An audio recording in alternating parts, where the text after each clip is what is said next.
Hello दोस्तों, टैक्साजिन biology में आप सभी का स्वागत है। तो शुरू करें हम लोग आज का प्रैक्टिस सेट। अभी तक हम लोग 30 प्रैक्टिस सेट कंप्लीट कर चुके हैं बच्चों। सक्सेसफुली 30 प्रैक्टिस सेट कंप्लीट हो चुका है। ये 31st प्रैक्टिस सेट है और जितने भी बच्चे हैं वो सब इनको प्रैक्टिस करिए। कोशिश करिए कि पीछे के भी प्रैक्टिस सेट आप रिवाइज करें ताकि जो भी क्वेश्चंस आपसे पूछे गए हैं वो आपके बिल्कुल भी ना छूटे। एक प्रैक्टिस सेट में ज़रा सोचिए, सिर्फ 10 क्वेश्चन है और ये 10 क्वेश्चन और उससे रिलेटेड जो भी कंसेप्ट मैं बताती हूँ वो आपको एकदम लर्न हो जाना चाहिए ताकि कभी भी इससे रिलेटेड कोई भी क्वेश्चन आए तो वो आपसे बिल्कुल ना छूटे, ना गलत हो। चलिए तो शुरू करते हैं हम लोग। पॉलीजोम इज फॉर्म्ड बाय, पहला क्वेश्चन है polysome is formed by option A several ribosomes attached to a single mRNA, option B, many ribosome attached to a strand of endoplasmic reticulum. Option C, a ribosome with several subunits. Option D, ribosomes attached to each other in a linear arrangement. जल्दी से बताइए कि इसमें से कौन सा सही जवाब होगा। Several ribosomes attached to a single mRNA. Many ribosomes attached to a strand of endoplasmic reticulum. A ribosome with several subunits, ribosome attached to each other in a linear arrangement। तो इस क्वेश्चन का जो सही answer है वो है option number A, that is several ribosomes attached to a single mRNA। अगर हम लोग प्रोकैरियोटिक सेल की बात करें तो हमें पता है कि प्रोकैरियोटिक सेल में जो ट्रांसक्रिप्शन और ट्रांसलेशन होता है दोनों लगभग एक साथ होता है, यानी कि पूरी तरीके से mRNA ट्रांसक्राइब्ड होता नहीं कि ट्रांसलेशन भी शुरू हो जाता है। तो आप देखेंगे एक साथ कई सारे राइबोसोम्स जो हैं वो सिंगल mRNA में क्या हो जाते हैं, अटैच हो जाते हैं, and that formation is called polysome. Okay, चलिए तो यहाँ पर इसका सही जवाब हो गया several ribosomes attach to a single mRNA। चलिए नेक्स्ट क्वेश्चन आ जाते हैं। नेक्स्ट क्वेश्चन पूछा जा रहा है what is vital capacity of our lungs. हमारे लंग्स का वाइटल कैपेसिटी क्या होता है। Option A inspiratory reserve volume plus tidal volume. Option B total lung capacity minus expiratory reserve volume. Option C inspiratory reserve volume plus expiratory reserve volume. And option number D total lung capacity minus residual volume. जल्दी से बताइए इस question का सही जवाब क्या होगा। फिर से मैं एक बार पढ़ दूं question. What is vital capacity of our lungs. Option A inspiratory reserve volume यानी कि IRV plus TV tidal volume. Total lung capacity minus expiratory reserve volume. Total lung capacity हम लोग देखते हैं total lung capacity minus expiratory reserve volume ERV। Option C inspiratory reserve volume plus expiratory reserve volume, या फिर total lung capacity minus residual volume. जल्दी से बताइए। तो इस क्वेश्चन का जो सही आंसर होगा वो है option number D, that is total lung capacity minus residual volume. Okay, तो आप देखेंगे कि टोटल लंग कैपेसिटी जो होता है वो होता है vital capacity plus residual volume. अगर हम लोग टोटल लंग कैपेसिटी देखें तो it is equal to vital capacity जिसमें आपका tidal volume, inspiratory reserve volume और एक्सपिरेटरी रिजर्व वॉल्यूम, ये तीनों ही आ जाते हैं। वाइटल कैपेसिटी कहने का मतलब क्या होता है, तो tidal volume plus inspiratory reserve volume plus expiratory reserve volume, ये तीनों ही आ गए। और साथ में होता है रेसिडुअल वॉल्यूम। तो टोटल लंग कैपेसिटी में अगर रेसिडुअल वॉल्यूम को माइनस कर दे तो हमें क्या मिल जाएगा, वाइटल कैपेसिटी। ये पोर्शन आप ज़रूर लर्न करें। ये पोर्शन जो है इससे बहुत सारे क्वेश्चंस आ सकते हैं। चलिए next, the most active phagocytic WBCR, आपको बताना है जो सबसे ज़्यादा एक्टिव फैगोसाइटिक WBC कौन से हैं इसमें। Option A neutrophil and eosinophil, option B lymphocytes and macrophages, option C eosinophil and lymphocytes, option D neutrophils and monocytes. जल्दी से बताइए सही जवाब क्या होगा। The most active phagocytic WBC are option A neutrophil and eosinophil, option B lymphocytes and macrophages, option C eosinophils and lymphocytes, option D neutrophils and monocytes। जल्दी से बताइए सही जवाब। तो इस क्वेश्चन का जो सही आंसर है वो है option number D, that is neutrophils and monocytes.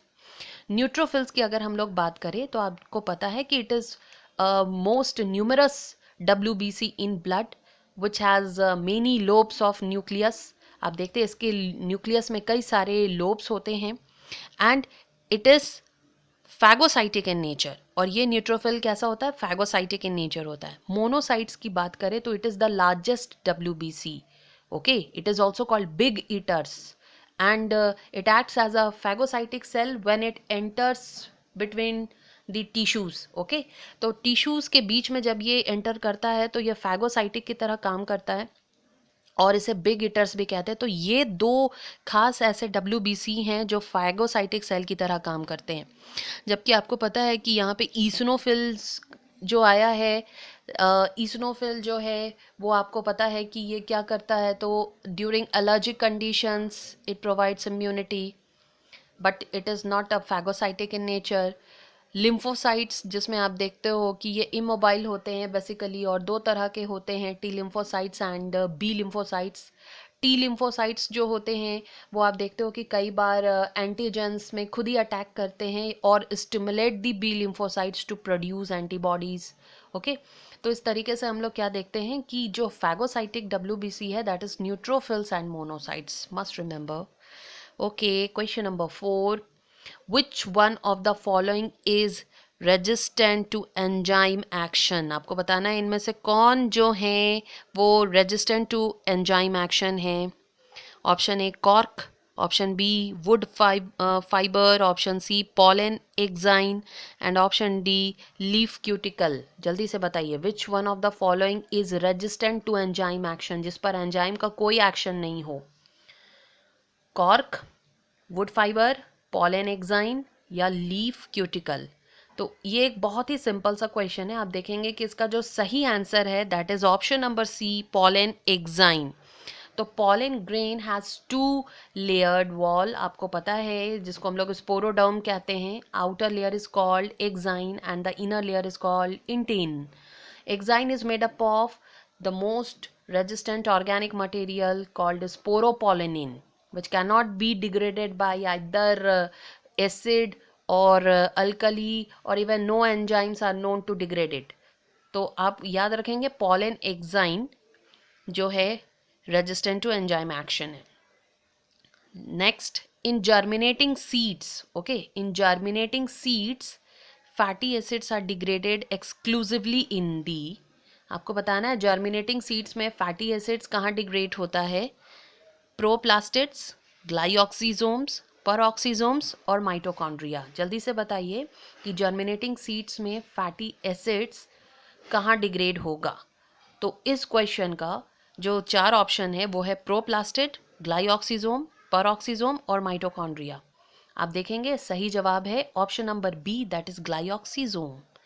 Glyoxysome is the main site for the degradation of fatty acid in germinating seed. It is also present in the yeast. It is also present in neurospora, okay, and present in the fatty or oil containing seeds of higher plants. So glyoxysome is the main site for the degradation of fatty acids. प्रोप्लास्टिड्स हम लोग क्या देखते हैं कि chloroplast के बनने के पहले का जो स्ट्रक्चर होता है that is called proplastids and it is also double membrane. Peroxisome is the main site for hydrogen peroxide metabolism and it also involved in glycolate cycle. Mitochondria, it is the main site for aerobic respiration, also called powerhouse of the cell. Okay, next, चलिए आ जाते हैं question number 6 और देखते हैं question number 6 हम लोगों से क्या पूछा जा रहा है। What does the filiform apparatus do at the entrance into ovule?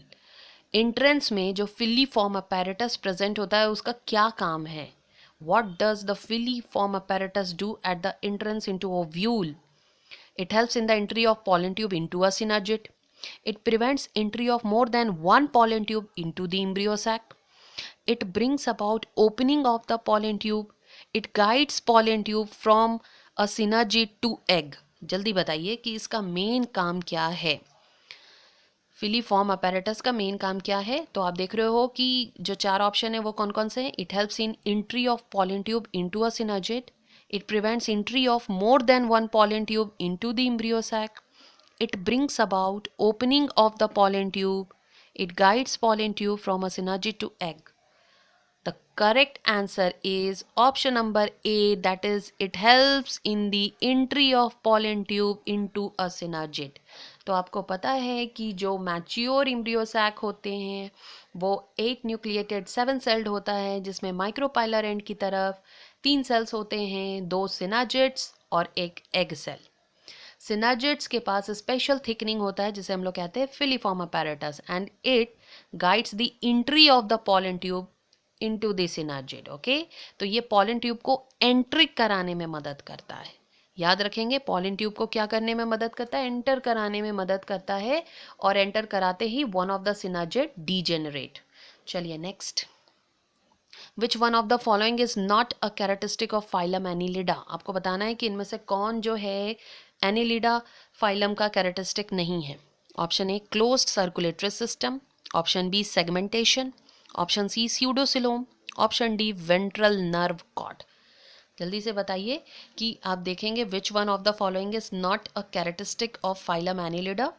तो यहाँ हम लोग क्या देखते हैं, close circulatory system, segmentation, pseudocoelom और ventral nerve cord.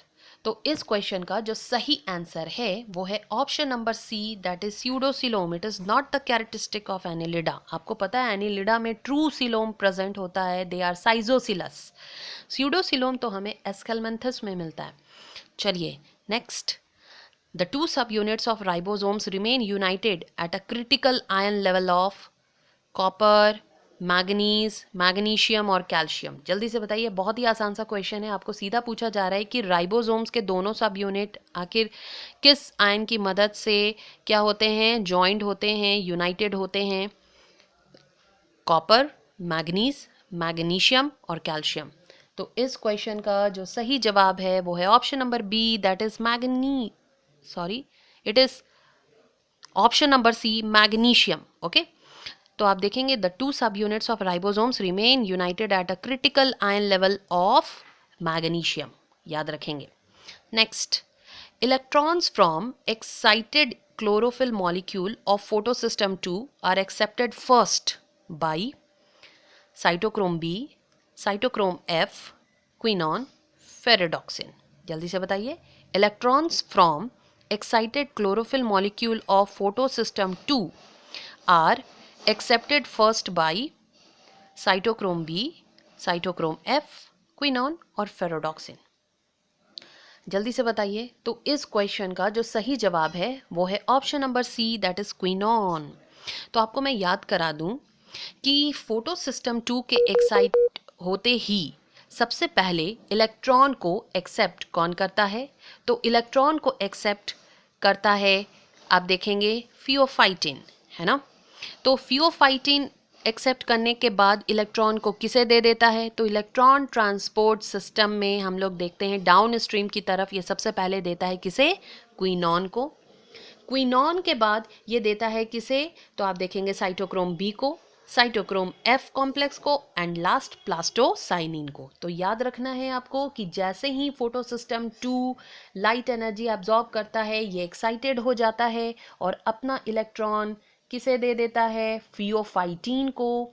Pheophytin electron लेते ही स्ट्रॉन्ग रिड्यूसिंग एजेंट हो जाता है और ये अपना इलेक्ट्रॉन डोनेट कर देता है towards down stream in the component of electron transport chain, that is quinone. तो इसमें सही जवाब क्या होगा, क्विनॉन. नेक्स्ट और लास्ट क्वेश्चन हम लोग देखते हैं. The energy releasing process in which the substrate is oxidised without an external electron acceptor is called. जरा ध्यान से अब देखिएगा. The energy releasing process in which the substrate is oxidised without an external electron acceptor is called.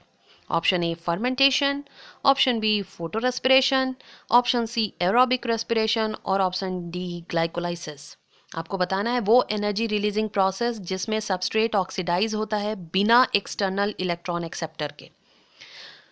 Option A fermentation, option B photorespiration, option C aerobic respiration, option D glycolysis. तो इस question का जो सही answer है वो है option number D, that is glycolysis. तो glycolysis is common among all prokaryotic and eukaryotic cell. आप देखते हो उसमें किसी भी एक्सटर्नल इलेक्ट्रॉन एक्सेप्टर की ज़रूरत नहीं होती है।